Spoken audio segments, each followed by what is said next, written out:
मुस्लिम यादव मिला के जो हाँ, तो ये जो समीकरण बनाता है वहां पर यादवों के जीतने का समीकरण नहीं है, लेकिन फिर भी नंद किशोर यादव लंबे समय से जीते हैं वहाँ।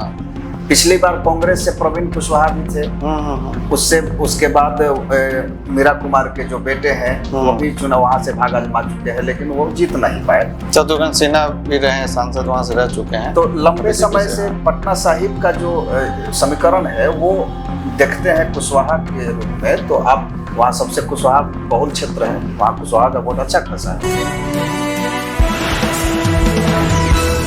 महागठबंधन की ओर आते हैं तो उसमें सबसे बड़ा पेच फंस रहा है मुकेश सहनी। वो भी मानने को राजी नहीं है 20 से कम सीट पे, और आरजेडी चाह रही कि वो ज्यादा से ज्यादा सीटों पे लड़े। कांग्रेस भी वहाँ 60-55 के सीटों पे अड़ी हुई है, वहां भी मामला फंसा हुआ है।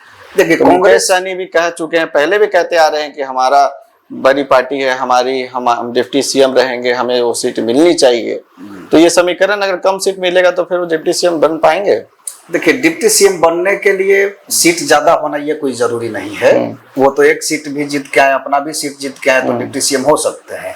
लेकिन कहीं ना कहीं पिछले 2020 में कहीं ना कहीं फिर उनको दरकिनार नहीं कर दिया जाए, जैसे मौर्य लोग से भागे थे गुस्सा के, कहीं ऐसा ना हो जाए कि फिर वो चल दे। देखिए, मुकेश सहनी के पास विकल्प कुछ नहीं है।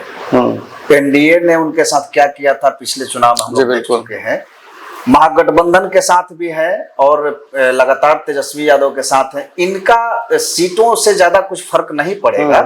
अगर इनको 5-7 सीट भी दिया जाए या 10 सीट भी दिया जाए तो ये चल सकते हैं।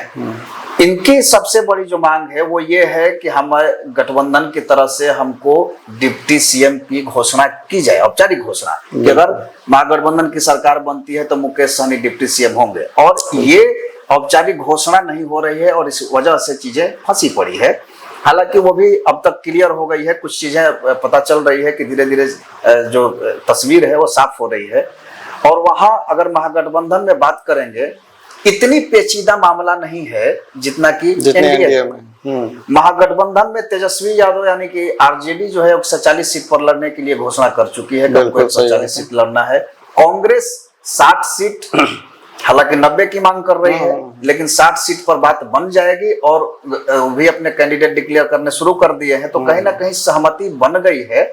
अब औपचारिक घोषणाएं बाकी है तो वो भी 1 या 2 दिन में हो जाएंगी। कुल मिला के अगर देखा जाए तो जो फर्स्ट फेज का जो नॉमिनेशन का आखिरी तारीख 17 तारीख जो है, और नॉमिनेशन वापस लेने का या स्क्रूटनी का जो टाइमिंग हो 20 अक्टूबर तक का जो रखा गया है, उसमें दोनों खेमे जो है वो अपने पार्टी का जो भी है समीकरण मिला के अपना वो डिक्लेयर कर दें। तो इतना मुश्किल नहीं है। सिर्फ अभी जो आप जो देख रहे हैं, जो खबरों में जो चीजें चल रही हैं, कहीं ना कहीं ये एक तरह का प्रेशर पॉलिटिक्स कहा जाता है और वही चिराग पासवान बना रहे हैं कि जैसे जैसे समय नजदीक आएगा, नॉमिनेशन का डेट समय नजदीक आते जाएगा, प्रेशर में आकर के बीजेपी हमको सीट ऑफर करेगी। लेकिन अब ये क्या होना है ये तो वक्त बताएगा।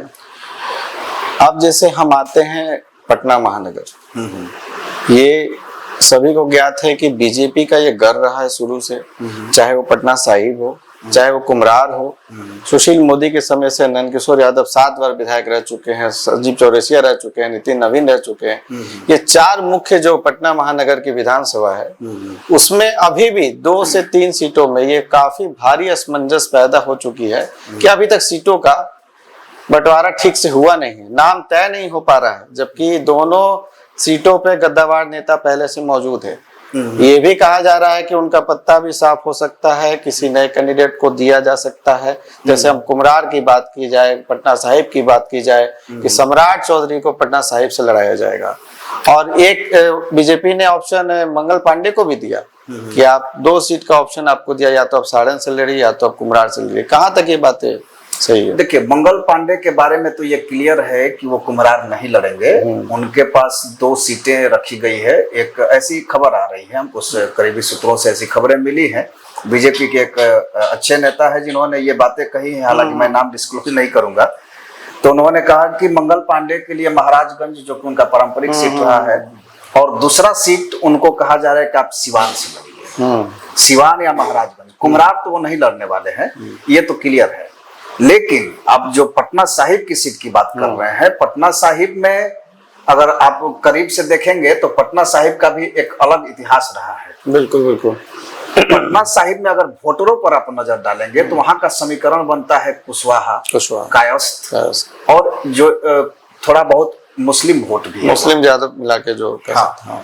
तो ये जो समीकरण बनाता है वहां पर यादवों के जीतने का समीकरण नहीं है, लेकिन फिर भी नंद किशोर यादव लंबे समय से पिछली बार कांग्रेस से प्रवीण कुशवाहा भी थे, उससे उसके बाद मीरा कुमार के जो बेटे हैं वो भी चुनाव वहां से भाग आजमा चुके हैं, लेकिन वो जीत नहीं पाए।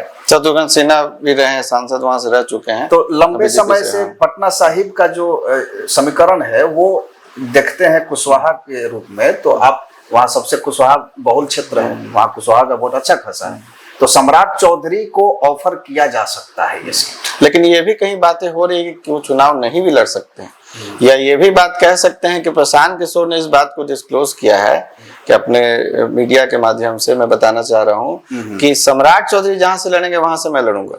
तो इस बात को कहीं ना कहीं इस बात को लेकर के अभी तक लास्ट मोमेंट तक सस्पेंस बनाया गया है कि जन स्वराज भी अपनी पूरी पार्टी जो अभी तक डिस्क्लोज नहीं कर चुकी है पूरी सीट को अभी तक, जबकि 9 तारीख को उनको कहना था कि वो पूरी लिस्ट को जारी करेंगे, लेकिन अभी पूरी लिस्ट जारी नहीं की गई है। प्रशांत किशोर खुद अपने लिए सस्पेंस में है। लड़ेंगे दोनों जो गद्दावर नेता है, एक तो चाणक्य कह सकते हैं हम, लेकिन पहली बार पॉलिटिक्स में आए, और जो एक बीजेपी खेमे के सबसे बड़े लीडर अभी तक हम लोग बिहार में देखते आए हैं, दोनों का क्या टकराव है।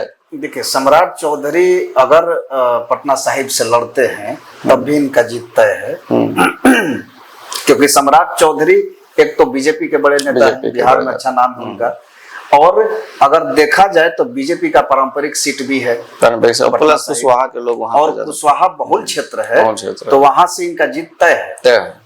लेकिन जैसा देखा जा रहा है कि सम्राट चौधरी पटना साहिब से चुनाव नहीं लड़ेंगे, वो एमएलसी हो सकते हैं, आगे चल के फिर डिप्टी सीएम बनना होगा अगर एनडीए की सरकार बनी तो। बिल्कुल। लेकिन चुनाव लड़ने की बात में अभी तक ऐसी चीजें दिख नहीं रही है, और ना ही उनके तरफ से ऐसा कोई चीजें दिख रही है, ना ही उनके तरफ से कोई प्रचार प्रसार उस क्षेत्र में दिख रहा है, क्योंकि जहां तक संभावित प्रत्याशी होते हैं वो पहले से वहां पर मेहनत करते हैं जी। सम्राट चौधरी ने अभी ऐसा कोई स्टेटमेंट कभी भी नहीं दिया, तो इससे नहीं लगता है कि बीजेपी उनको पटना साहिब से बनाएगी। नंद किशोर यादव को लेकर के, चूंकि नंद किशोर यादव ऑलरेडी वहां से हैं, बिल्कुल सही, तो अब उनको लेकर के चीजें सोची जा रही है। खबर ऐसी भी आ रही है कि उनको आगे चल के राज्यपाल बनाना है, तो वो सीट उनको छोड़ना होगा, तो कोई ना कोई तो वहां आएगा।